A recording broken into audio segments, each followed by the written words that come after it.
Well, hello, everyone. I'm Charlie Zisette, the Executive Director of the National Armaments Consortium. I'm thrilled to bring this latest installment of our collaboration conversation. Today, we're back with James Miller, who's the chair of our National Armaments Consortium. He's also the co-chair of the DoD's Ordnance Technology Consortium and also the chair of the Aviation and Missile Technology Consortium. Now, James also has a day job and manages as the director of all OTAs for Dynetics, a Leidos company. And I just wanted to say welcome, James, and it's good to see you, sir. It's always good to be back, Charlie. I always enjoy talking about the NAC and the various OTAs that we get to work with. It really is wonderful. And I was just thinking about that. We turned 21 this year as a consortium. That's pretty big. Yeah, now we can have a beer.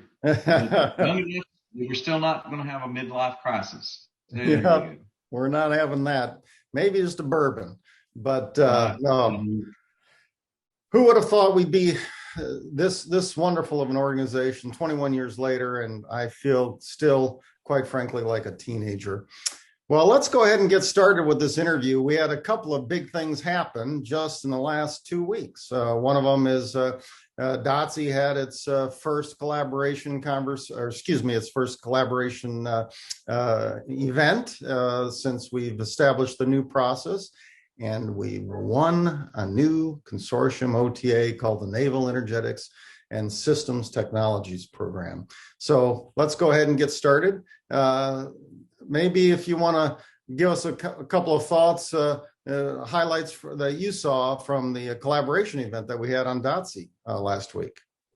Well, first of all, it's just great to have a collaboration day. It seems like with DOTC, we had gotten so many activities that had stacked up on us and kind of had this big amount of work and we needed to clear the decks and kind of start working on some new requirements. So it was good to have a collaboration day to get the new process in place. It was really good to see new requirements and opportunities coming out there. And really, we just had some great participation. I was really thrilled at the number of PMs, PEO folks from the lab that came out and participated. No, you're right. We had over a dozen keynote speakers. I'm not going to say yours was absolutely the best. Okay, it was. But also we had 77 one-on-ones that were conducted the following day. We had about 3 dozen, both in requirements and in technology collaboration topics. So there's a lot of opportunities. In fact, we issued a request for white papers right during the conference. So I think there was a lot of good information, a lot of good content for our members. Well, I was wondering if maybe you kind of give us an industry perspective as you attended that collaboration conference. What are some of the takeaways that you get in terms of maybe some advice to our members?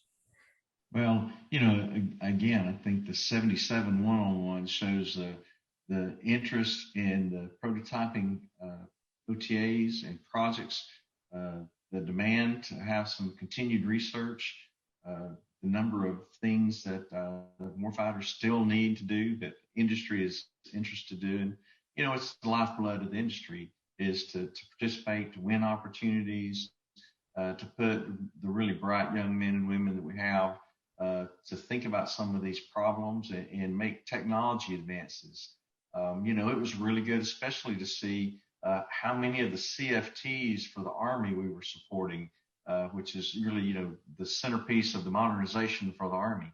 A lot of support there. And as we know, Air Force and Navy's also working real hard on modernizing the fleet and modernizing the weapons that we have out there.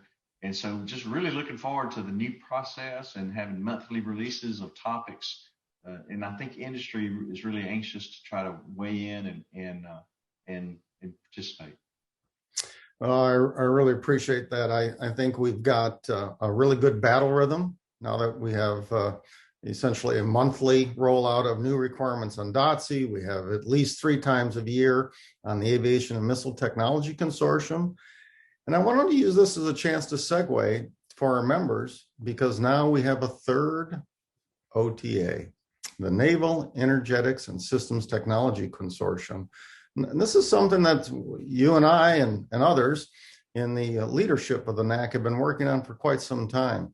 I was wondering, maybe you kind of give our members a little highlight of what you see as the vision for NEST and the opportunity for our members. Sure. We've always had a strong relationship with Indian Head and NSWC. The work that they do with energetics and weapons is extraordinarily important to the Navy and to industry. And we're really excited about this opportunity. The Navy really has reached out wanting to partner with us and with ATI to really make this a very successful organization and a consortium. And they really are interested in partnering with the industry and academia. And it's a time when, especially in the energetics world, we've gotten a little behind, and we've gotten ourselves where we need some new technology advances to support the energetics research and to support really what the warfighters are running into in the field. You're exactly right. I'm reflecting on the convergence of things like the National Energetics Plan and the Naval Energetic Renaissance Program. Clearly, we've got a lot of work to do as a country, and I feel very confident that all of those who really participate in this ecosystem of energetic materials really are in the National Armaments Consortium. And I think we've got quite a real opportunity to change the direction we're going. James, I really get started. I think we'll start seeing opportunities in the very near future. I do too. They are anxious to get going. I think there's a question to our members. That's a lot of information. When we have 3 different OTAs happening all at the same time, I kind of want to give a shout out to them that to stay engaged, to take advantage of our members only website and the tools that are available there. The power of the network is only as good as we collaborate and take advantage of it. And so these are going to be busy times in the coming years. Absolutely. But it's going to be exciting and fun times. Yeah. Looking forward to the next 21 years. Well, James, we could go on forever. It is so good to see you, miss you. And we're going to be starting up some live events later in the calendar year. So we will be getting together. So just want to say thank you for your time and have a great day, sir. You too. See you, Charlie. See you, sir.